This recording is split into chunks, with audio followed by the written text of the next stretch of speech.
Students, last class we learned about Mrs. Pearson, who had transferred her personality to Mrs. Fitzgerald, and how she behaved with her family members, isn't it? That's what we learned. And who was getting angry? George was getting angry because Mrs. Fitzgerald started calling him as George, because actually Mrs. Fitzgerald, only the body is there, inside whose personality is there? Mrs. Pearson's personality is there. So George is getting irritated when he hears Mrs. Fitzgerald is calling him as George. Up to there we learned. Here we go. Mrs. Fitzgerald wailing, "Oh dear, I ought to have known. I ought to have known." That is, wailing means without any patience. So I am sorry, she is saying. I called you as George. George, staring at her, annoyed. "You ought to have known. Why ought you have known? Nothing to do with you, Mrs. Fitzgerald. Look, we are at 6s and 7s here just now, so perhaps you will excuse us." So they are in a very upset mood, isn't it? They are not in a very happy mood. So please excuse us. Please go away from here. That's what who is saying? George is saying. That means they are discussing about their family problems. You don't have any. This is not the occasion of you visiting here. So please excuse us. That's what who is saying? George is saying. So perhaps you will excuse us. Mrs. Pearson, who is getting angry, before Mrs. Fitzgerald can reply, "I won't excuse you, George Pearson.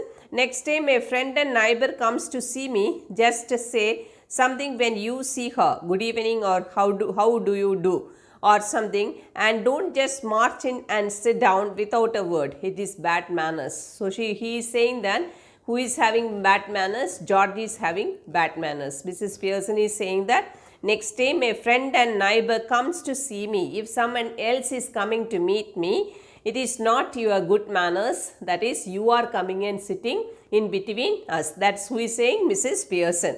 Mrs. Fitzgerald nervously, "No, it is all right." Mrs. Fitzgerald is saying that, "Okay, it's no problem. I will move away from here." Actually, who is Mrs. Fitzgerald? Mrs. Fitzgerald, inside the personality, is Mrs. Pearson. Mrs. Pearson, "No, it is not all right. We will have some decent manners in this house, or I will know the reason why." Glaring at George. "Well, so I would like to know about the reason. Why do you say that? Whom to go away?" Mrs. Fitzgerald. George, intimidated. Intimidated means terrorized. "Well, what?" Mrs. Pearson, taunting him. Taunting him means making insulting remarks. "Why don't you get off to your club? Special night tonight, isn't it? They will be waiting for you, wanting to have a good laugh. Go on, don't disappoint them." So she is saying that, why are you coming and sitting between the ladies? You go to the club. People will be waiting there for you to make fun of you. So please move away from here. That's what Mrs. Pearson said. George, bitterly, "That's right. Make me look silly in front of her now. Now are you insulting me in front of my neighbor?" That's what who is saying? George. And "Go on, don't mind me." 6s and 7s. Poor Doris been crying her eyes out. So he is worried because the daughter is crying. And getting the neighbors in to see the fun. Are you inviting the neighbors to see the fun happening in our home? Suddenly losing his temper, glaring at Mrs. Pearson and shouting, "All right, let her hear it. What's the matter with you? Have you gone balmy or what? Are you going mad?" That's what who is asking? George is asking whom? Mrs. Pearson. Let Mrs. Fitzgerald hear about it. That's what he is saying that. Mrs. Pearson jumping up savagely. Savagely means violently. "If you shout at me again like that, George Pearson, I will slap your big fat silly face." Mrs. Pearson is getting angry. Actually, whose personality is inside Mrs. Pearson? Mrs. Fitzgerald's personality is there. She is very smart and very bold, isn't it? Actually, Mrs. Pearson is very simpleton. So she shouted at Mrs. Pearson and said that, "If you behave so badly with me, I will slap you." Mrs. Fitzgerald moaning. "No, no, no, please." Mrs. Fitzgerald, who is saying that? Mrs. Fitzgerald, who is calling Mrs. Fitzgerald is calling Mrs. Fitzgerald. Actually, Mrs. Fitzgerald, who is that? Mrs. Pearson. George, staring at bewildered. "Either I am off my chump Off my chum means out of mind. Or you two are. How do you mean? No, no, please, Mrs. Fitzgerald. Look, you are Miss Fitzgerald. So why are you telling yourself to stop when you are not doing anything? Tell her to stop. Then there would be some sense in it. Staring at Mrs. Pearson. I think you must be tiddly. Tiddly means drunk. Mrs. Pearson. Who is saying that drunk? George is saying that Mrs. Pearson is drunk. That's why you are behaving like this.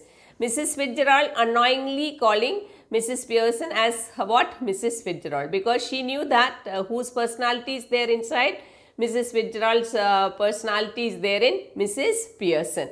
Who doesn't know? George doesn't know. So when George heard that, he was confused.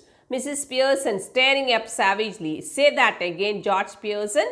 If you once again say that I am drunk, I will show you. George intimidated. All right. So he is saying that terrorized. Who is afraid now? George is afraid. So okay, all right. Doris enters left slowly, looking miserable. She is still wearing a wrap. Mrs. Pearson sits on the settee. Mrs. Fitzgerald. Hello, Doris dear. Doris miserably. Hello, Mrs. Fitzgerald. Mrs. Fitzgerald. I thought you were going out with Charlie Spence tonight. So who is asking? Doris. Mrs. Fitzgerald is asking. I thought you must be going out with your boyfriend. So what is she saying? Doris annoys. What is that to do with you? That is none of your business. So Mrs. Pearson sharply, stop that. You behave that. Mrs. Fitzgerald nervously, no. It is all right, Mrs. Pearson. Severely, it is not all right. I won't have a daughter of mine talking to anybody like that. Now answer Mrs. Fitzgerald properly. Doris, or go upstairs again. Doris looks wonderingly at her father. So Mrs. Pearson is getting irritated because Doris was not behaving properly with whom? With Mrs. Fitzgerald. So she was in a confused state. Doris is looking at her father and moving away from that place. George in despair. Don't look at me. I give it up. I just give it up. I just left. Your mother's behavior, I don't know. Mrs. Pearson fiercely. Well, answer her. Doris sulkily. I was going out with Charlie Spence tonight, but now I have called it off. Now I have called it off means I cancelled it. I will withdrawn with that because she actually wanted to go with whom? With her boyfriend. But who teased her boyfriend? Mrs. Pearson. That's why she postponed it, cancelled it. Mrs. Fitzgerald. Oh, what a pity, dear. Why have you? Doris with a flash of temper. Because if you must know, my mother has been going on at making me feel miserable. So making me feel miserable and saying he has got buck teeth and is half-witted just because I cancelled, because my mother said that my boyfriend is half-witted and having buck teeth. Mrs. Fitzgerald rather bolder to Mrs. Pearson. Oh, you shouldn't have said that. Mrs. Fitzgerald saying that you are not supposed to tease my daughter's home boyfriend. Mrs. Pearson sharply. Mrs. Fitzgerald, I will manage my family. You manage yours. Who is getting angry? Mrs. Pearson. Mrs. Pearson actually whose personality is inside? Mrs. Fitzgerald's. George grimly. Ticking her off now. Are you? Are you ticking her off? Are you? Annie? Mrs. Pearson. They are waiting for you at the club, George. She's saying that you don't interfere in our matter because the people are waiting for you in the club. Don't forget, and don't you start crying again. So Doris, stop that. They're turning towards whom? Doris. Stop crying. Mrs. Fitzgerald getting up with sudden decision. That's enough, quite enough. George and Doris stare at her bewildered. They did not understand why Mrs. Fitzgerald saying that that's enough. Because inside Mrs. Fitzgerald, whose personality is there? Mrs. Pearson. She cannot stand with who is crying? Doris is crying and George is upset. To George and Doris, now listen you two. I want to have a private little talk with Mrs. Fitzgerald. She corrects herself hastily with Mrs. Pearson.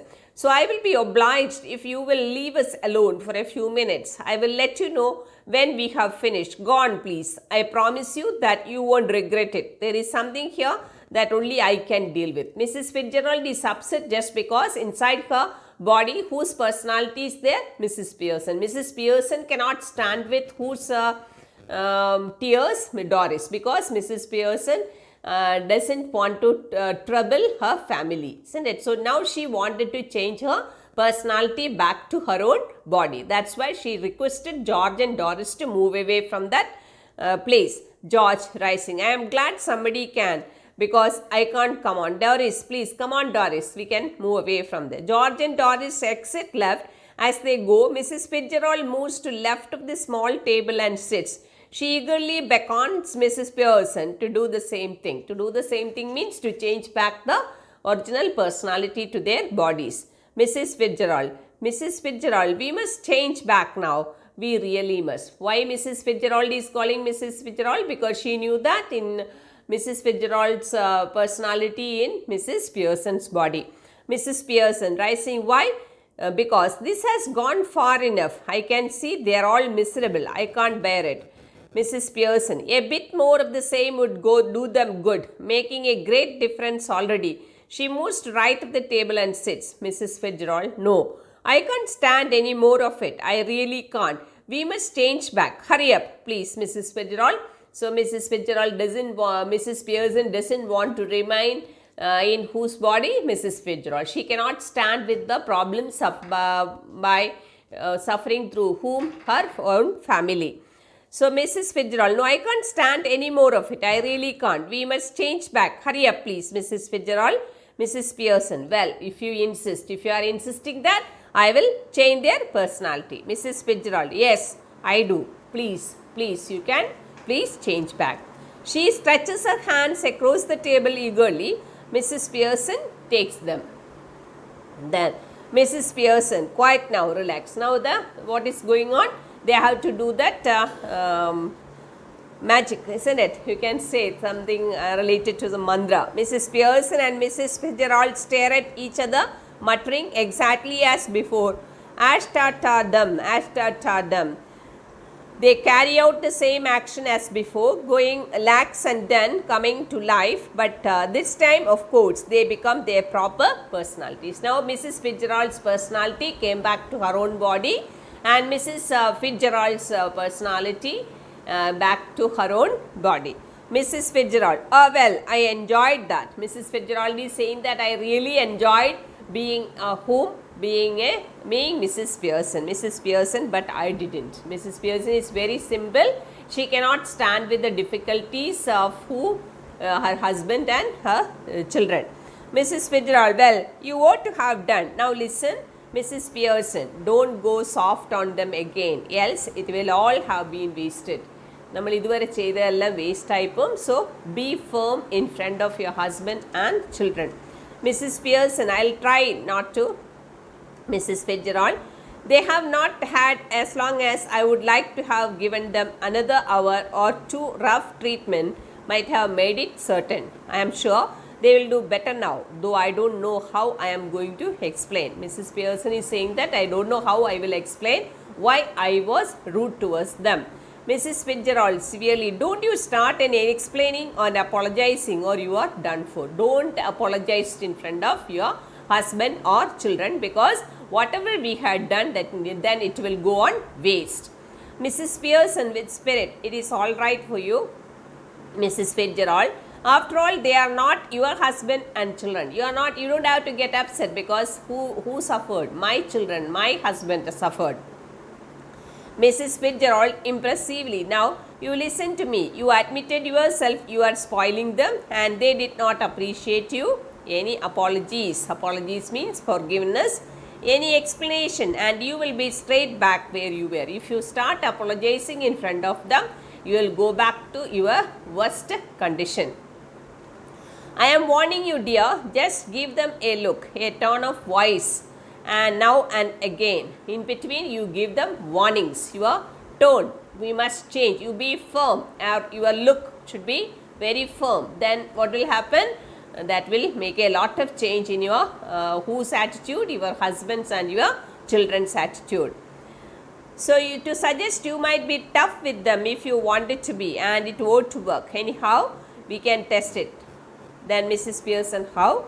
Mrs. Fitzgerald, well, what is it you would like them to do that they don't do? Stop at home for once. Yes, and give me a hand with supper. Mrs. Fitzgerald, anything you would like them to do that you enjoy, whether do it or do not?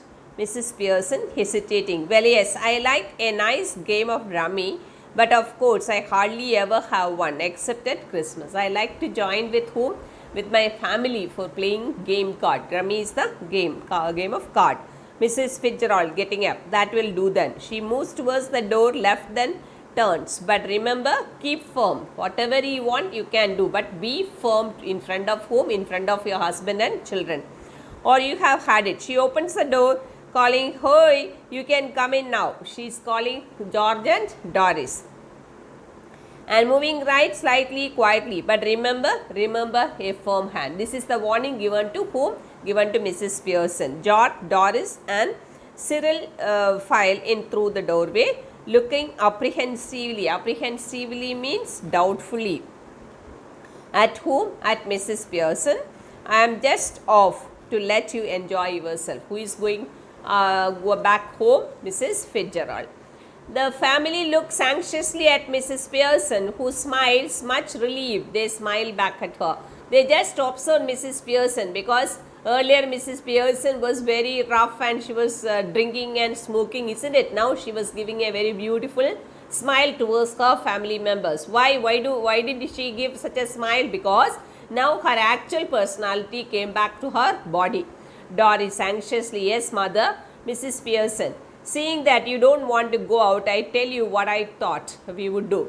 Mrs. Fitzgerald, giving a final warning, remember. Mrs. Pearson nodding, then looking sharply at the family. No objections, I hope. You people are not going out today evening, isn't it? Now I just wanted to tell you what we have to do. No objections, please. George, humbly, no mother, whatever you say. Mrs. Pearson, smiling, I thought we would have a nice family game of rummy. And then you children could get the supper ready while I have a talk with your father. So what did she want? She asked the children to cook the supper. She wanted to have a talk with whom? With her husband.